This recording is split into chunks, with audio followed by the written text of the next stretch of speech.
Coming up on Network Africa, thousands of white workers in South Africa begin a 3-week strike over racial exclusion.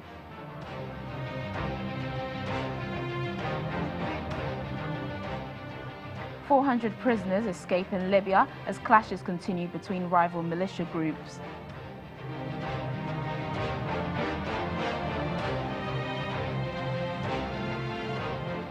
And the United Nations calls for international support for displaced persons in Mali.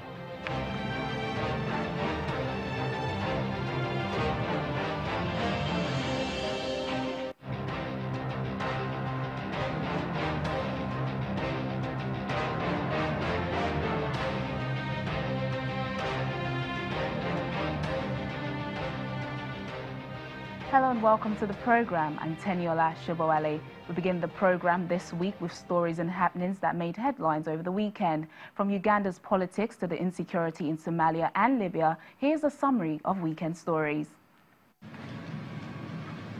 Ugandan pop star and Member of Parliament Bobi Wine is now in the United States for medical treatment after he was cleared to fly out on Friday. We are the country, we are the future, we are the change we badly need. We are the young... Former rapper turned parliamentarian was initially prevented from leaving the country following accusations he was tortured and beaten while in military custody. On Friday, police confirmed that Bobi Wine had been cleared to fly out of the country for specialized treatment after the government sent a team of 9 doctors to examine him. He and 32 opposition politicians were charged with treason over the alleged stoning of President Yoweri Museveni's convoy, but was later granted bail. In Somalia, at least 6 people were killed when a suicide bomb struck a local government office in central Mogadishu on Sunday. The blast destroyed the building, causing the total collapse of a Quranic school opposite the office. The school was open, but at the time of the blast, most children were away from the building on a break. According to police authorities, the victims include soldiers, civilians, and the suicide bomber, and a dozen others who were injured.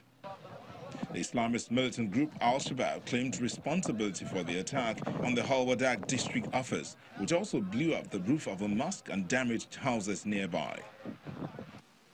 2 people were also killed and several others injured when rockets hit a camp in Libya's capital, housing hundreds of displaced people. Libya's Ministry of Health reports that some 47 people, including civilians, have died in the ongoing rival militia clashes in Tripoli over the past week.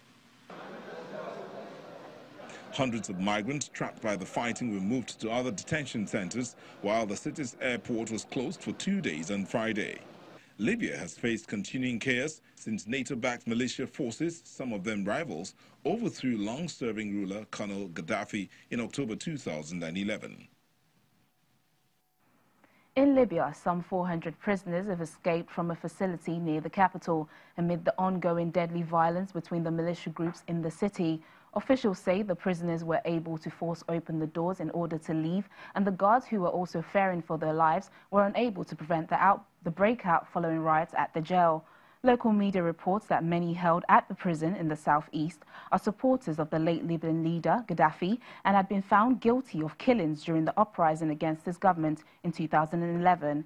Clashes between militias in the city have led Libya's UN-backed government to declare a state of emergency.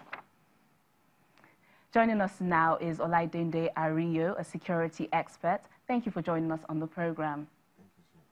So some of these prisoners are said to be supporters of former leader Gaddafi.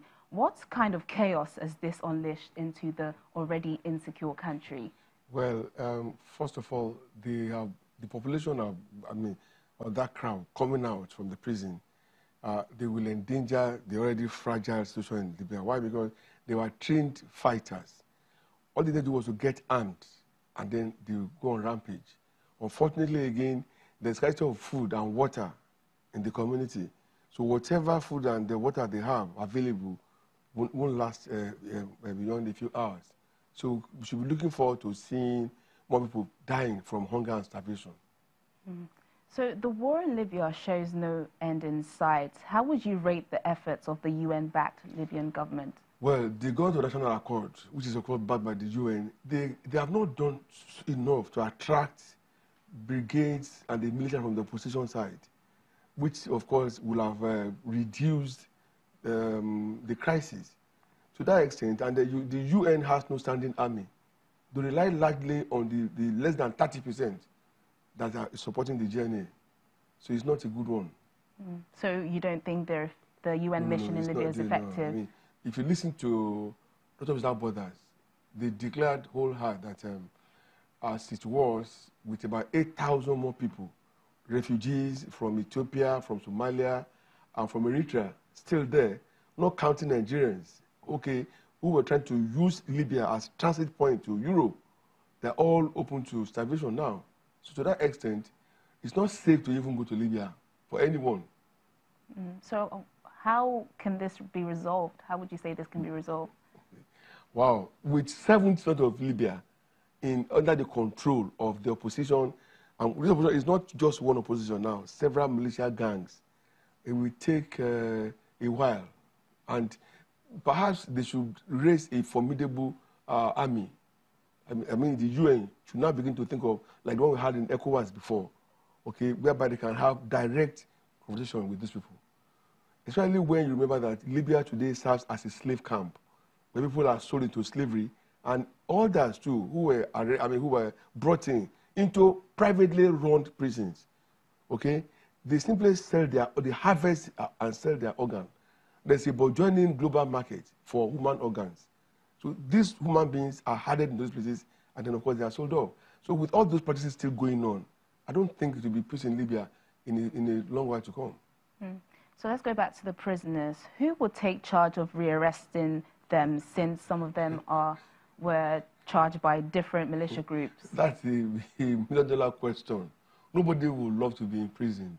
Now that they've gained their freedom, so to say, they too will do whatever is possible to remain outside of the prison walls. So the GNA is not strong enough to effect anything, and UN has been doing more of appealing to them. Perhaps if that works, which I doubt, but if it fails to work, then the crisis will still continue, will snowball into even greater crisis than we saw since May. You know, now the operation of crude oil now in Libya is less than 400,000 barrels per day. As late as May, they still were able to do 90,000 barrels per day. So that also leads to loss of income.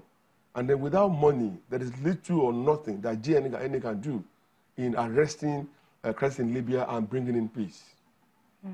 Thank you, Mr. Oladunde Ariyo, a security expert, for joining us on the program. Thank you.